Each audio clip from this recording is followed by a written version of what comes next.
Hello, hello, and welcome back to Retrieving Sanity with your podcast host Keegan. And this is your podcast for all mental health, addiction, recovery issues, and topics. And today we have the amazing author, Glenn S Cohen. Oh, Keegan, thank you for that introduction. You're too kind. No, sir, you're too kind for being on. So you're a life coach, right? I'm a neurological life coach. I kind of created my own little niche, Okay. and you know, life coaches are like Baskin Robbins. There's unlimited flavors. So I created my own flavor, Huh. but I did it on studying so many amazing people out there that over to 20 years, I just kept playing with the different ingredients of the ice cream and came up with my own flavor. Huh. That's very interesting. I haven't heard it put that way. I never said it that way. I just made it up. Well, I mean, it sounds good enough to be true because it is. Oh, absolutely. And I've read all of volume one. I'm going to be going through and doing those exercises periodically because I'm pretty sure that's what you put them there for, right? It's not a one and done. You know, there's an old saying that in order to become a master of something, you have to see it, hear it, feel it, touch it at least 5 times. Huh. So it's like you read it, you might listen to it, but when you do the exercises, it stimulates you to focus your attention in a particular way that facilitates the process that you're reading, the purpose of you reading the book for. Huh. Okay. Wow. So each of the exercises builds on the other Uh-huh. to really for you to go inside and start exploring your inner world, because volume one is really about helping people understand how the system works, their inner world, this amazing human supercomputer that we are born with, to lead people into volume two, which teaches them the strategies, tools, and techniques to effect the changes they are aware of based off of what they did in volume one. Gotcha. That's the intention. Well, I'm glad I'm following the intention then. So, your flavor of ice cream, you've decided to call it neurological intelligence. What made you go with that name? Because when you look at all the different modalities, you have, everything from, CBT, cognitive behavioral therapy, DMT, NLP, somatic experiencing, EMDR. There's just so many different flavors out there. But if I could put an umbrella and kind of capture the essence of each, it's all about neurological intelligence. Yeah. Daniel Goleman coined the term emotional intelligence. Mm-hmm. And that's only one slice of the pie. Yeah. We get triggered and our nervous system is reacting. Is that emotional or neurological? Isn't it both kind of? Yeah, but I think the neurological is the umbrella, and you have the mental aspect, your thoughts, the emotional aspect, your energy. So I don't know. I just put it underneath that umbrella. I thought it sounded cool. So I registered trademark neurological intelligence. That is awesome. So it's registered, trademarked, and all that. Absolutely. Sweet. Well, I'm glad to be able to talk to a creator of such an amazing thing because neurological intelligence, to me, it sounds like we're diving into ourselves. We're diving into, because we all know the whole IQ levels and everything. Like if you're at this point, you're rated this and so on and so forth. But with neurological intelligence, to me, it kind of speaks that we're not just talking about our brain, but how our brain is used and how we use it and how it uses us, kind of. And it's not just the brain, Mm-hmm. it's the mind. So when you think about the human system, you have a brain, which there's multiple aspects to. You have your hemispheres, your prefrontal cortex, you have your limbic region, you have your brainstem, but then you have neural connections of the nervous system around every muscle, organ in your body. Huh. So the mind is the whole body. So I like to Interesting. say it's more about the mind than the brain. Okay. So whenever we're talking about the mind, we got our emotions, and I feel like emotions are kind of what is are emotions what really triggered you to make the choices that you've done regarding No, neurological. no, no. Nope. Here's the deal. The meaning we assign evokes the emotions we feel. Ah, I love it. Now, the fun part is 95% of the time you're assigning the meaning unconsciously Hmm. based off of references you Mm. created in the past, depending on the context of a situation. So when you start to reference the references multiple times with a high intensity nervous system, you create neural pathways for future referencing Mm. or assignment of meaning, or as I like to say, when we become adults, how we make sense of things. Yeah. And what is it that you coined? Well, I don't think you coined it, but you definitely put it in volume one. The neurons that fire together, wire together. Yes, I did not. That is Daniel Hobbs' famous quote, and Daniel Siegel made it very popular with his Audible. His actually, it was a CD series back then when I listened to it. The Neurobiology of Wheat, Huh. which I listened to in 2009, and it absolutely blew my mind. Yeah, that's what your book series is doing for me because it's just. Totally. I mean, I listened to that.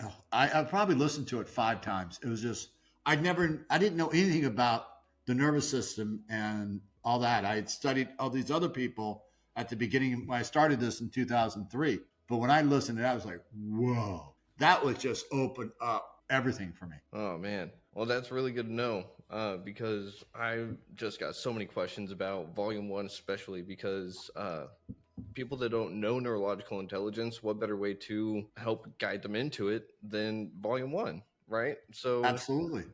Because you gotta know how your system works. How did you get? We're nothing but huge computer software programs. So uh most people have an iPhone. All right. Would anybody not upgrade? Is anybody out there running the same um, version number one on their iPhone? No. no. Every time there's a software upgrade, they upgrade. How Hmm. many people have upgraded their software deeper inside their unconscious mind?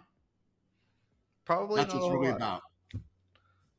And that's one thing that I love because it's like you said with the references. To me, it's kind of like that picture behind you. You have a landmark, and so the more times you go down a certain path, you actually create the path. And Absolutely.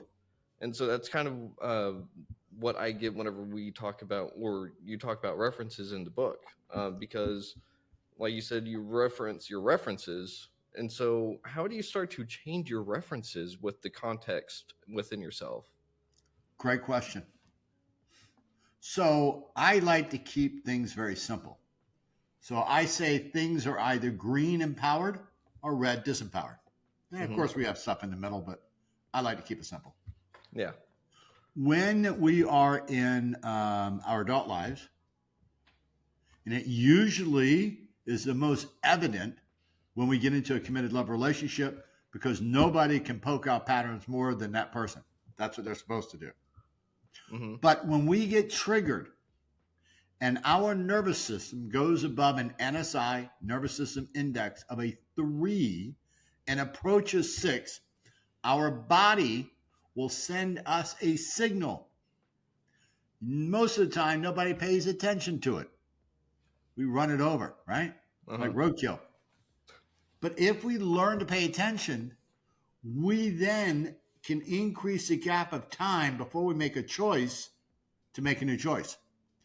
So the way to change and flip red references to green is to be mindful in the moment that you've actually activated the red reference, Mm. which will show up as a body sensation which then you use the strategy, tools, and techniques in volume 2 in order to make a new choice over and over and over again.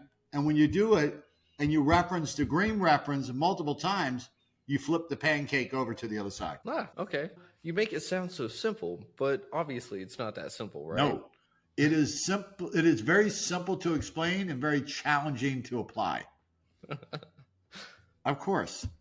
Yeah, I mean, But it's all mindfulness. okay. That's the hard part. It's remembering to do it in the moment. Ah, That's the key. how many times did it take for you to really figure out what it was your body was telling you before you were like, oh, that's a red disempowered feeling or thought coming through? Was it because you said it was a body sensation? What was it for you? Because for me, I think mine is either my heart starts to beat a little faster or my shoulders tense up. The heart is an indication of the sympathetic nervous system being triggered, right? Mm-hmm. Normally, it depends. Either, so there's 3 states of being: flexibility, rigidity, chaos.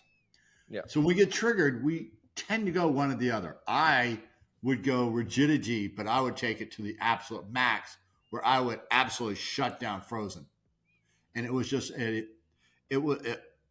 like my fingers were in an electric socket. And my whole body became activated with electric energy. And I would just, Huh. I couldn't, there were times I couldn't even speak. It was so man. powerful. Oof. I'm pretty sure I've had a few of those moments in my life, and I'm pretty sure I don't want to go back there again. Yeah, I mean, it was really, it's all from my childhood and adolescence is where I picked up those patterns. My nubs were from there.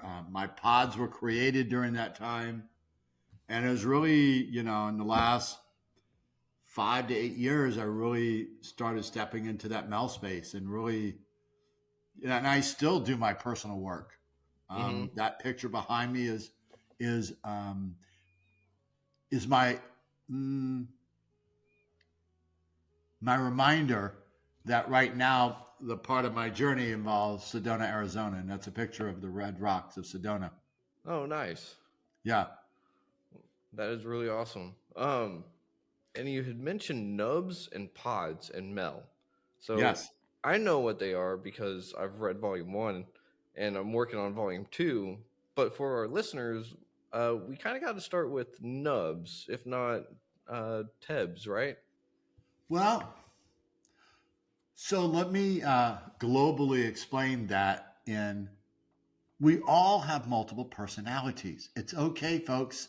We all do. It's the normal human experience. Now, there are 3 aspects to these multiple personalities. The first one are nubs, which are neurological unresolved bundles, which metaphorically represent the inner children, adolescents who were neurologically fractured in our childhood. And in the book, I talk about the metaphor of an old movie called Terminator 2. And in that movie, the antagonist was the liquid metal guy. And of course, they would blow him up and he'd separate into 100 round silver balls. And all of a sudden, the balls went wiggling and jiggling and come back and reform the liquid metal guy. Well, that's analogous to our nervous system when we have an impactful neurological experience. And it's like our nervous system goes, blah, and we separate in 100 rounds.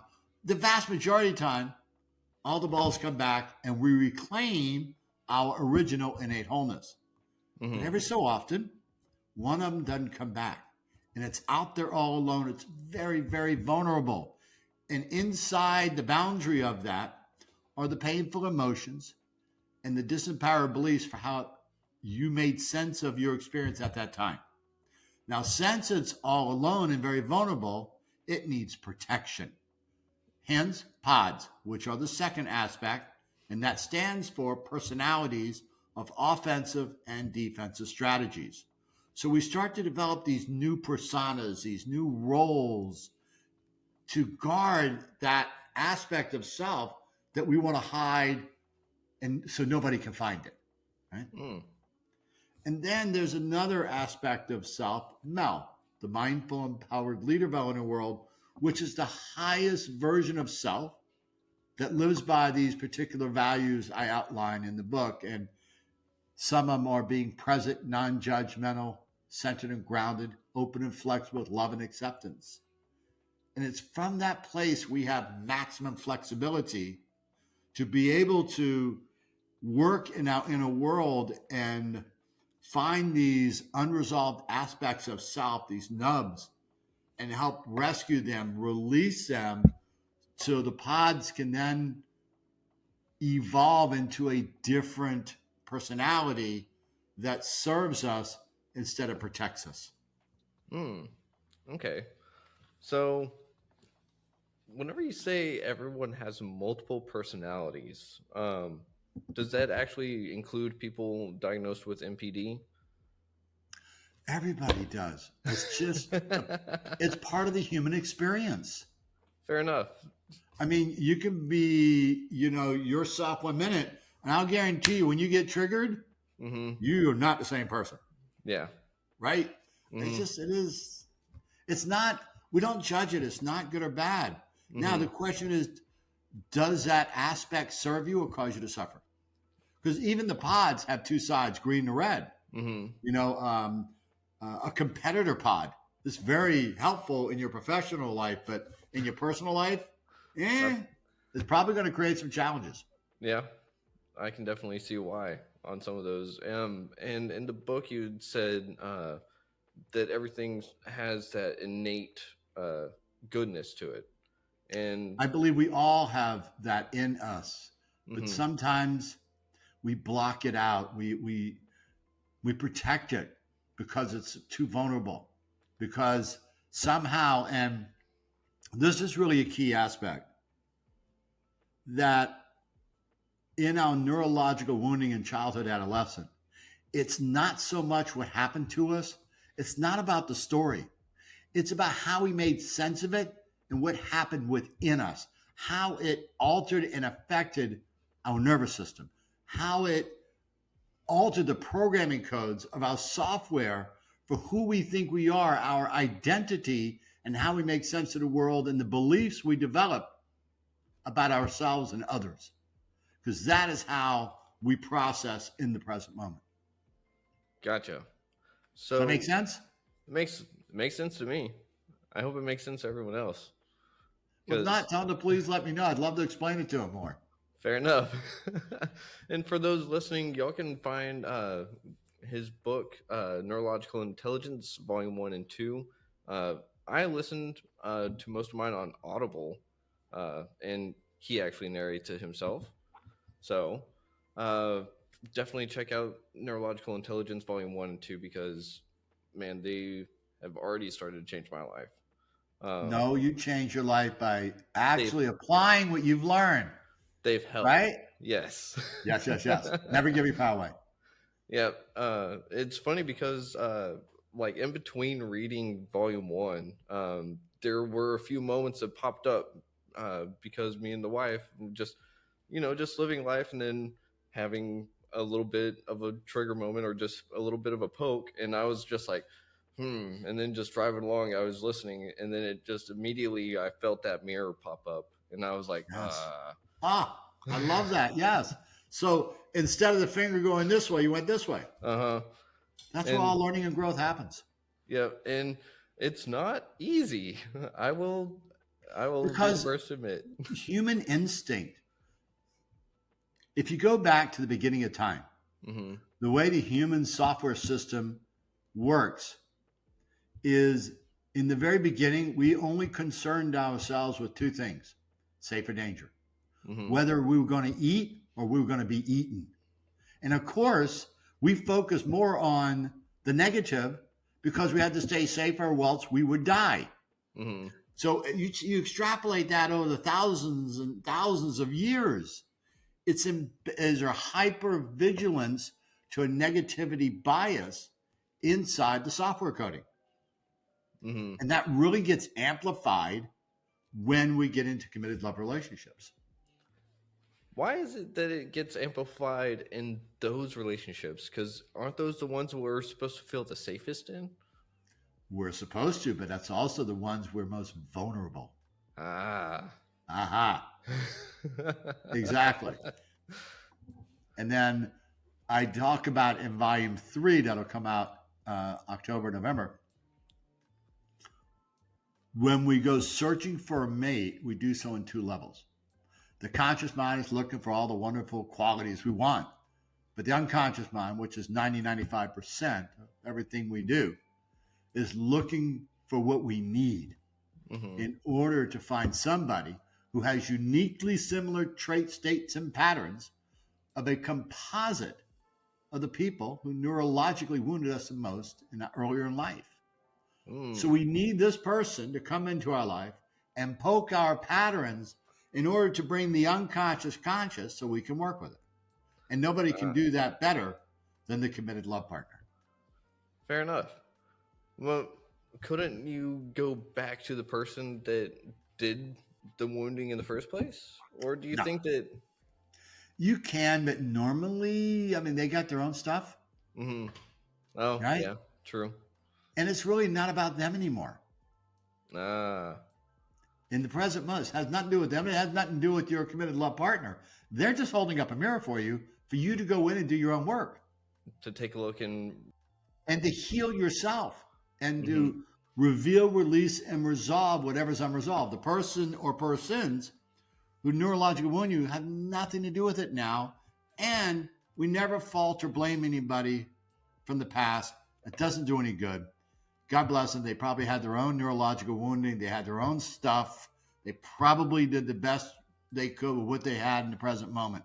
Hmm. So it's really just you doing your own work, but your partner is reflecting that and poking the pattern so it comes up and into your awareness. And now, okay, now I can do something about it Gotcha. instead Uh, of going on autopilot and just being, um, a reactive robot. hmm Be a responsible, responding human. Yes.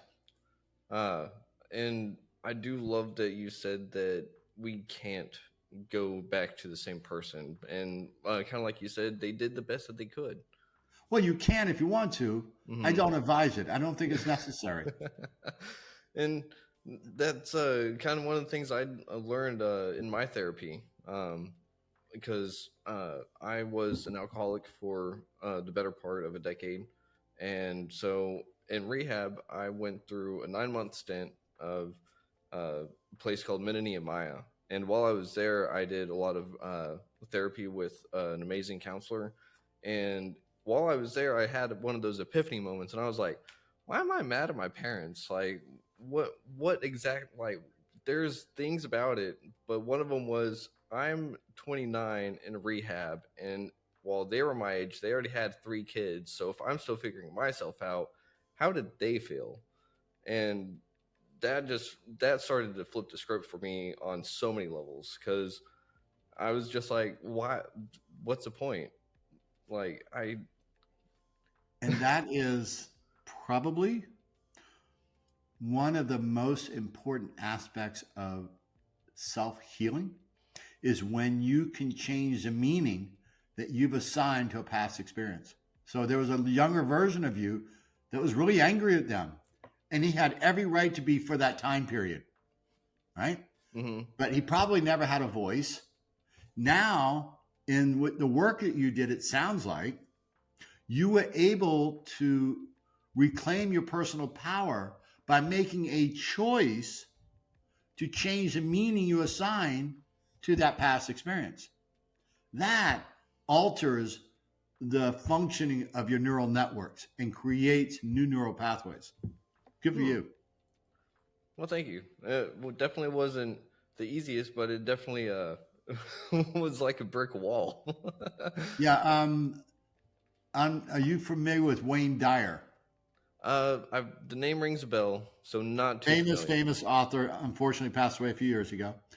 But in my office, I probably have 30, 40 quotes in picture frames. And Oh one of the wow. ones that's been up there the longest is one of his. And what you just said reminded me of it. And the quote is, when you change the way you look at things, the things you look at change. Ooh. Right? Oh yeah. I like that. Something so simple is so powerful. Huh. Wow. And That. it's so hard to get people to agree to change the way they look at things because they get so invested in their story in order to remain a victim. Mm-hmm. They Yeah. get stuck in a rut. Well, I like to say that half of my job of being a coach is having the strength and the courage to argue enough to get my clients to stop arguing for their own limitations. Ah. So I have to argue what they're arguing. Is that a difficult part of the job sometimes? No, it's the funnest part. Because I always bring up some humor and you got to keep it light. Mm-hmm. But after a while, people finally understand that they're arguing with themselves to keep their own limitations. Mm-hmm. And that's the box they're in. That's the boundary of their challenge. But Ah. they've been doing it for so long, it's just natural for them. Yeah. It, what you said just reminded me of. I think it was early in volume one, where would you talk to a 6-year-old that way? And Yes. yeah, because that was as soon as I read that, I was like, ouch, like why am I talking to myself that way? And then I read a little bit further and I was like, oh yeah, I'm not a child abuser. Why am I talking to my younger self that way? So It's such people have no idea the degree of self abuse with their internal dialogue because mm-hmm, nobody ever hears it, so they can hide it, right? mm-hmm, But it's so, I mean, the unconscious mind is always listening. So it's going to manifest whatever you tell it. So if uh, you're talking to yourself using red disempowered language in a story, then that's what it's operating under. And so you're mm-hmm, going to continue going down the same road yeah. until you choose to change the story. And you also talk about how, say, you don't want to keep attracting losers, but if you keep telling yourself you don't want to keep attracting losers, you're just going to keep attracting losers, right? Yeah, it's an interesting thing about the unconscious mind is that it cannot process negatives directly. So if I tell you, do not, do not think of 100 red balloons floating above your head. I mean, duh, right? So it's Yeah. like, if it's very literal, right? So Hmm. it wants to know, what do you want? Don't Uh-huh. tell me what you don't want. Tell me what you do want. That's such a strange concept. It's just the way it works. It's the unconscious mind's a 6-year-old, Ah, it right? doesn't have, yeah. I mean, think about it. I had so many clients that I interrupt all the time because yeah, I have to correct their language, right, and teach Uh-huh. them. So they'll say, I have to do this or I should do this. Hmm. I said, really? I said, what would a 6-year-old do if I say you have to do this? I get How the would they opposite. respond? Versus, I really want to do this, Hmm. right? Yep. Totally different energetic feel to it. Yeah. That one little word, that changes the whole nervous system reaction to my message. Hmm. And just one word. That's all it takes. Yeah, yeah. Can, can instead of can't, and So want. yeah, like should, shouldn't. I have in volume 2. I don't know if you've gotten there yet, but the unapproved language list. I have not got there yet. Yeah, yeah, yeah. You'll get there. Ah, man. I wonder how many I'm going to have to mark out of my vocabulary now. Right? I mean, I'm constantly doing that with so many clients. They just they're not aware of what they're saying Hmm. because 95% of what they're saying is just coming straight from the unconscious. But Oh, when they go upstairs to start thinking, that can be just as bad too. oh yeah. Yeah, because Uh, then they're trying to play chess with me. oh, uh-oh. I don't Yeah, yeah. think. No, that don't work. Yeah, I can definitely see and feel why. So whenever we're talking about the subconscious and conscious mind, in your book you said that the subconscious is actually processing, I forget how million bits of data Uh, it was a stupid high number. And Yeah. So basically, for all the sensory data that comes in, mm-hmm. we're only able to consciously handle about 10%, Oh, wow. and the rest of it goes unconscious. Mm-hmm. If we took in all of it, it'd make us crazy. I Yeah. mean, could you imagine being able to see all of the sensory data from all the cell phones, microwave, all the waves Mm-hmm. that are all around us? It'd make us crazy. Oh, yeah. So when two people are watching the exact same event and come away with two different perceptions, who's right and who's wrong? Neither, because they both only have 10%. Ah. So when people, when couples get in arguments, 95% is perception, not fact. But Yeah. boy, they will dig in. This is the way it is. Da, da, da, da. It's like, no. And that's where changing the language comes about, right? Like, I feel like this, or this is how I felt whenever you did this, kind of thing. But that's just. Well, no, that's a great point. In volume 3, in section 2, is the mindful discussion technique, which I call the holy grail of relationships. Ooh. I teach all my couples this technique. And inside a mindful discussion, there are two people, a sender of energy and information Mm-hmm. and a receiver of energy and information. The sender has a certain rule that they always have to qualify the word you or the person's name. So I can't say you are a low down, dirty, rotten scoundrel. But what I can say is I feel like you are, it appears you are, it seems like you are. So I take anything that can be construed as a fact and make it a perception, which then takes away the landmines for the receiver to feel like they're being accused, assumed, blamed, or attacked. I'm going to have to keep that in mind for myself. That is such an important strategy, Mm-hmm. so that you can have the ability to deliver a message without triggering the receiver, so your message is heard as you want it to be intended. Gotcha, because it's all about perception. And Absolutely. if I send off the wrong message to my wife, then her perception is going to be skewed. And so now we have two messed up perceptions, right? If you deliver a message to her in a way that triggers her, right? So her nervous system gets escalated. She's not going to hear anything you say. She's going to go dancing with the D's, where people defend, deflect, debate, dismiss, deny in some way, shape, or form, right? Yeah, so forget it. There is no flow of energy and information between the two. Okay. We just turn into children and reptiles. Well, I do call her a lizard already because. Hopefully that's an endearing term. It is. But anyways, I would kind of want to go back to pods because those seem like a really big deal that a lot of people don't realize that we have. Because, I mean, for me, myself, I going through volume 1 and I looked at those different lists of pods and their weapons and everything. I was just like, ouch. Like, how does he know this part of me? You know what the real fun part is letting your wife go through the list and let her tell you your top 5 pods. Oh, man, yeah. Right? That's going to be interesting, yeah.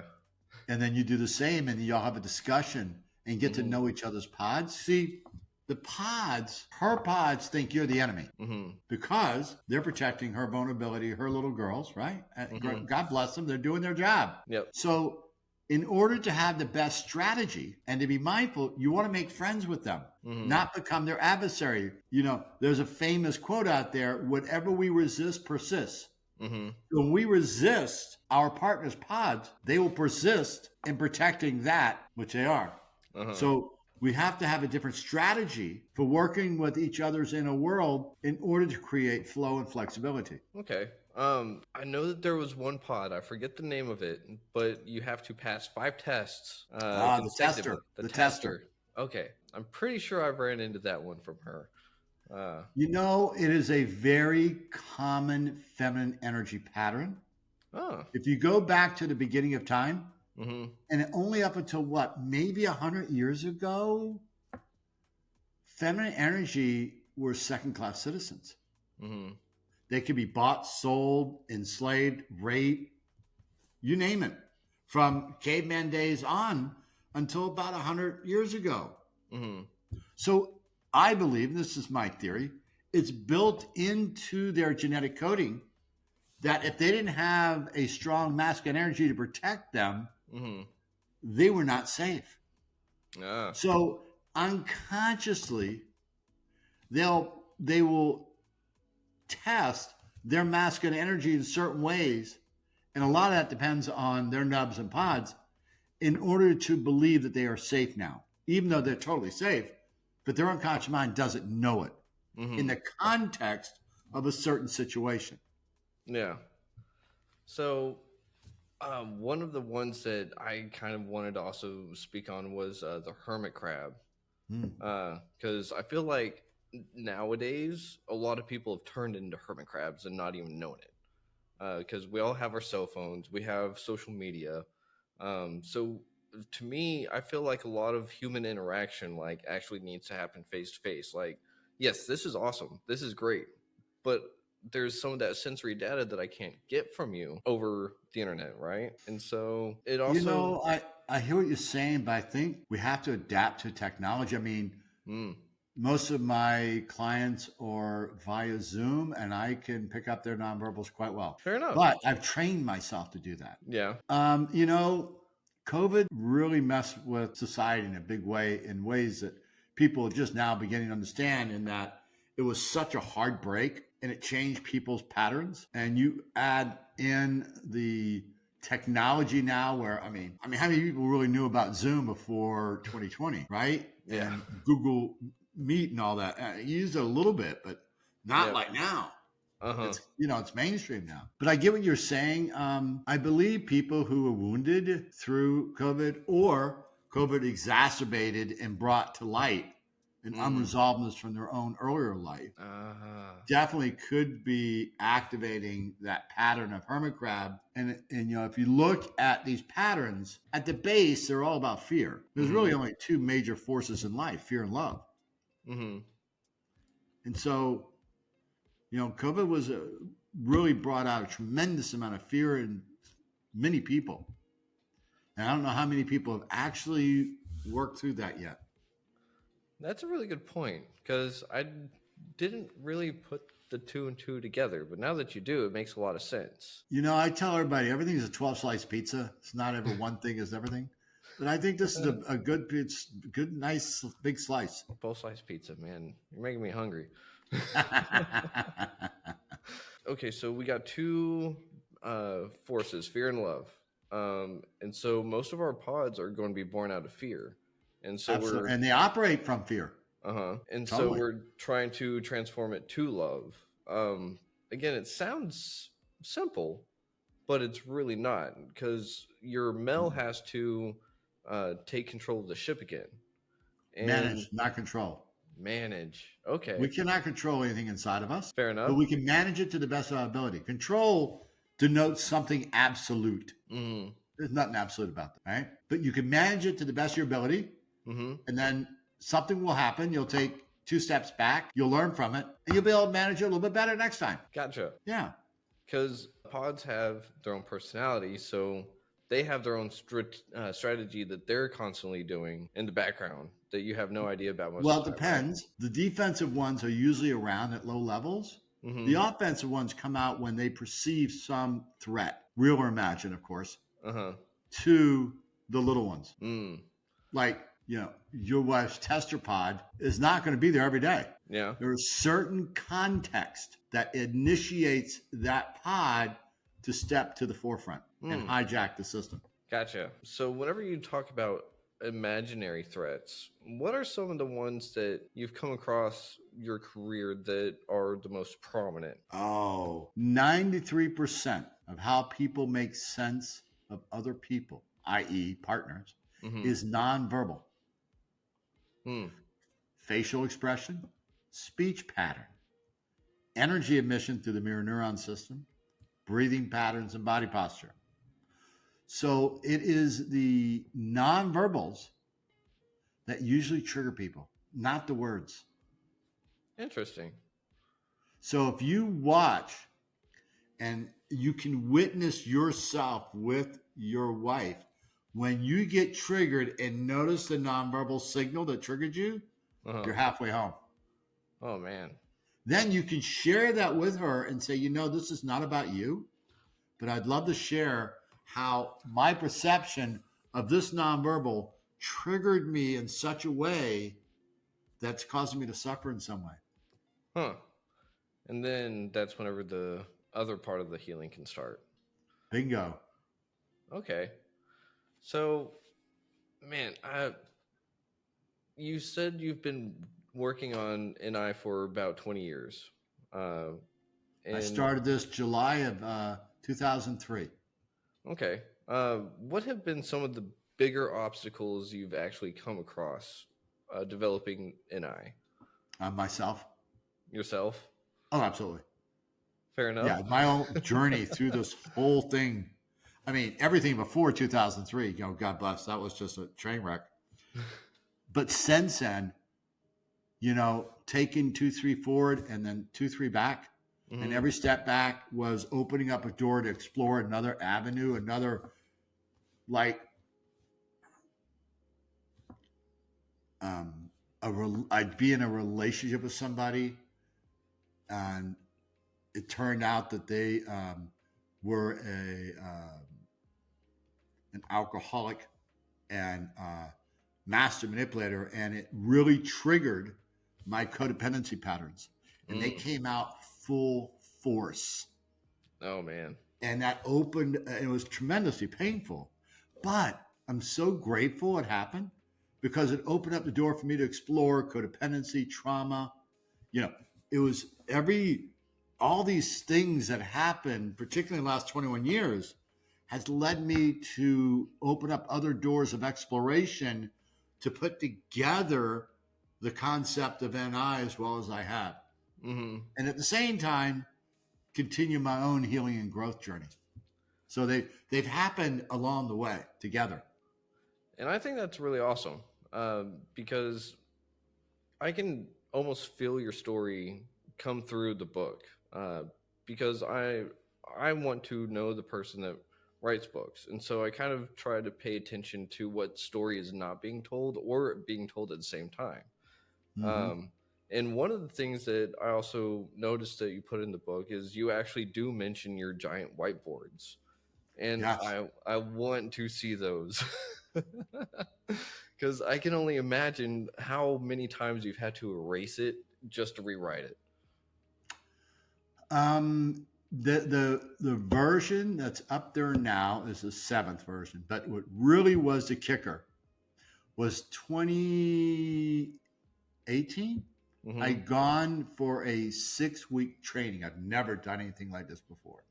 Oh Very wow. intensive in NLP training. And the week before I came home, I had this image in my head. And I was at this restaurant and I asked the waitress to bring me some napkins and a pen. And I Mm-hmm. started drawing it out on a napkin. And when I came home the following weekend, I went to my office. Of course, I took pictures of what was there. And I had whiteboard cleaner and I completely whitewashed the whole board. Oh man. And then it took me 7 hours to draw out the backbone of what's there now. And of course, between then and now, I kept moving, shifting, changing, and it all started to come together until July of 2020. I said, it's done. And that's when I started writing. Oh man. That must have been one of the coolest visual representations of the working mind.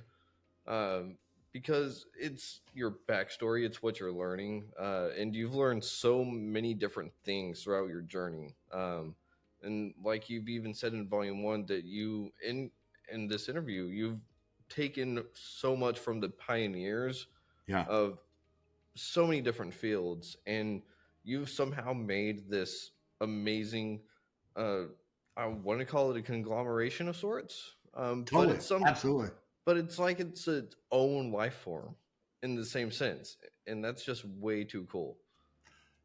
None of this would be possible if it weren't for so many of the amazing, amazing individuals who pioneered so much, wrote, spoke, webinars, you name it, that I have watched, listened, or read. And for whatever reason, and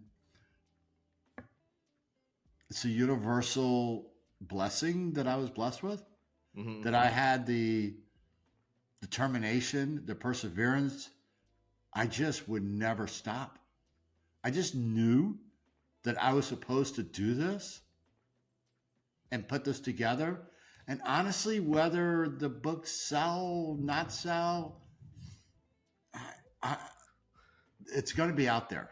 Mm-hmm. And whatever the universe decides to do with it, I'm happy with that.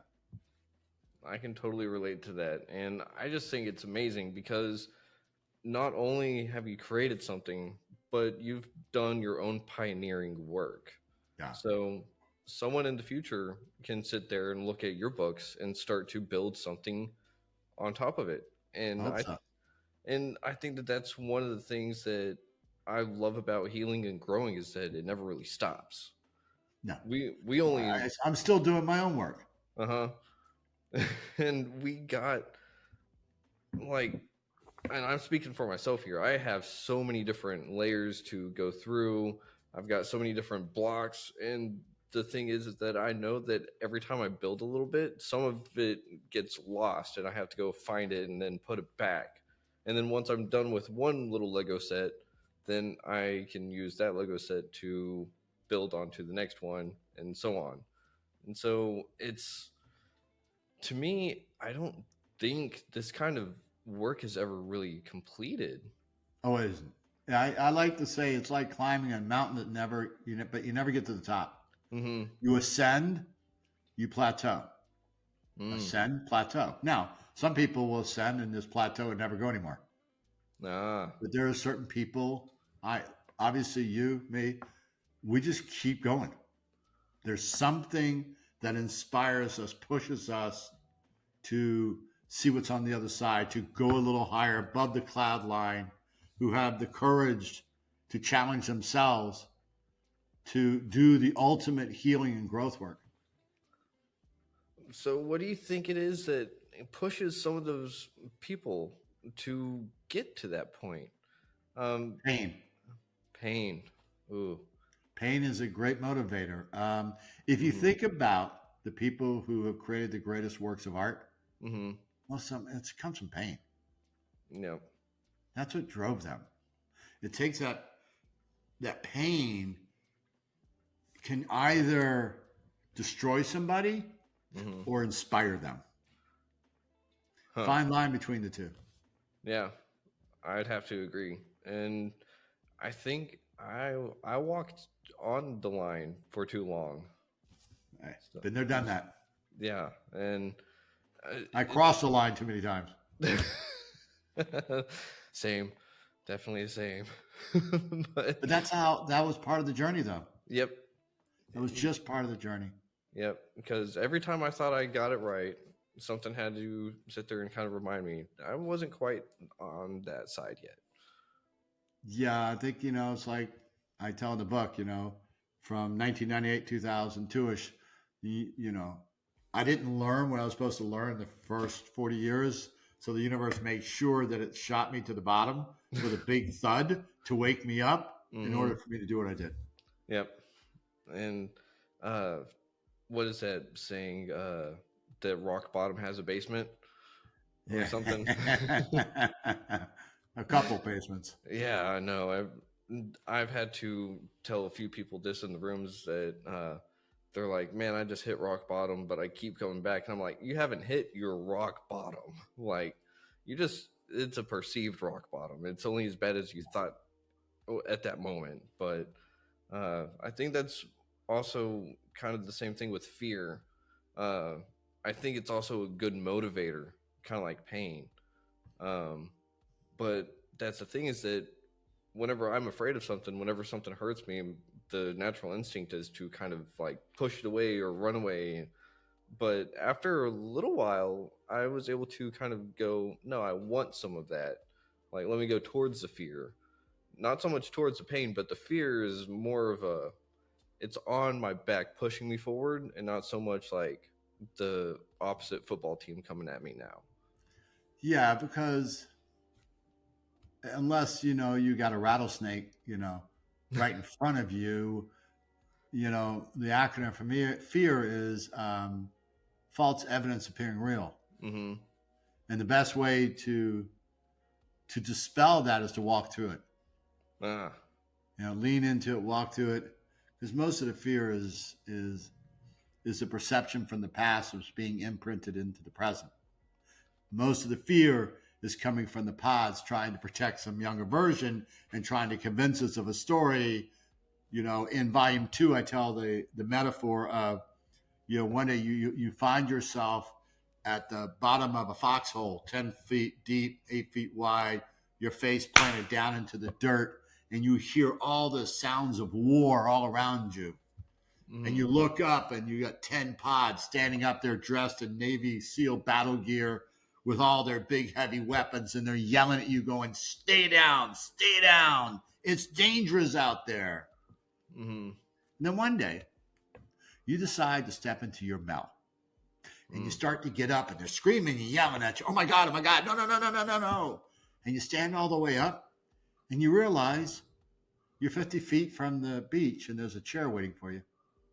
Huh. Fear was never real, but they had to convince you because they thought you couldn't take care of yourself. Man. Huh. That just makes me question so many different things. Like, our subconscious is so good at doing what it does. Very much so. It is greater than any AI program out there. But we're only capable of really getting 10% of it. Right. And you got to remember, it's generative. Everybody talks about generative AI. Mm-hmm. We do it ourselves from the time we're born to now. We're generating it. We're enforcing it. Mm-hmm. There's not much difference. But we have agency and management, if we're mindful, to be able to reprogram. There's nothing we can't do inside. It's ours. You got to work for it. And you got to have the right strategies, tools, and techniques. Mm-hmm. And you have to put in the time and effort. And I think that's one of the things that will keep a lot of people away from doing it, because that's what stopped me a lot, was the time and the effort. Yeah. But what I love to tell people is, it's fascinating that people will spend so much time, energy, and attention on things in their external world, but not in their inner world. Yep. I find that fascinating. It is. And ever since I was little, I've loved meditation. And so I always, whenever I was going through therapy, my counselor was like, hey, why don't you draw your safe place? And I was like, my what? She was like, your inner world. And so I drew this big old map, and she was like, I've never seen something like that. Wow. So I look forward to you getting to the back of volume 2, but you can go ahead and jump and go to the website. Okay. And under the resources tab, I have a lot of my meditations for free right there on the website. You can listen. In the reclaiming process, step 2 and step 3 are on the website. Okay. To prepare people to do the deeper inner work. Because I call them SIMMEs, strategic, intentional, meditative experiences. And that's where the real deep healing work happens. Okay. Is using that as a vehicle to help people go inside and do inner world surgery. Fair enough. Well, I appreciate that a whole lot. And the website is centerforni, correct? .com. Centerforni.com. That's FORNI.com. Gotcha. Well, I'll write that down. And please do. Let me do it right now. I know it's actually on the book. I just want to make sure. There we go. That way. Yeah. So in volume 2 in the book, in the back, there are QR codes. You can flap them. I'll take you right there. Sweet. I will definitely have to do so. Try to make it easy. Yeah, because we're already doing hard enough work, right? Yeah. I want to take away all the obstacles. Well, I really appreciate everything. And once I'm done with volume 2, do you think I could get you back on the show so we could delve a little bit deeper? I'd love that. Sweet. Because this has been an absolute blast and a pleasure, and I can't thank you enough for Neurological Intelligence, volumes 1 and 2, and I can't wait for volume 3, because that one's going to be the shocker. Yes, yes, yes. And you will, you and your wife will read that, listen to it, and do the work in it because that has a lot of work in it. I definitely will, and I'll keep in touch with you. So Please do. And I want to acknowledge and thank you for your enthusiasm and excitement around doing your own work and your sobriety and being honest about what you've been through and where you are. And it makes it so much engaging to be with a host who is so open and vulnerable and honest about themselves and sharing about this such beautiful, amazing work that we're doing. Thank you. well, again, thank you for those kind words, but it's just who I am. I've had to learn how to be my authentic self. It's who you choose to be. Ah. Ah, Well, right? yeah, I mean, you're right. Either I choose to live authentically or everything else. Absolutely. And it's your choice, Mm-hmm. So, moment to moment. yep. Can't be too left brained all the time, though, right? No. Well, should I call you Glenn? Oh, Or absolutely. 100%. all right, Glenn. Well, it has been an absolute pleasure. And everyone, check out centerforni.com and check out Neurological Intelligence Volume 1 and 2. And Volume 3 is coming out October, November. October, November. So I'm looking forward to it. I'm sure everyone else is because I've already hyped up your book with those people that I know around me. And Thank you. yes, I'm grateful. I'm And grateful. thank you for having me on, King. I really appreciate it. It's very kind of you. Thank you for coming on. It's very kind of you to help out too. Till we see each other next time. Absolutely. I look forward to it. All right. Well, I want your wife to come on next time so I can ask her some questions about your pods. Okay, we can figure something out. Sounds good. I will definitely do that, and man, that's going to be interesting. Right? Well, until we see you next time, Glenn, Okay. you Yes. you take best care of yourself. I can't wait for Volume 3, and I mean, I just hope the future holds brilliant and wonderful, bright things for you. Thank you very much. Very kind of you. Thank you. Have a good one. You too, Bye bye. Sean.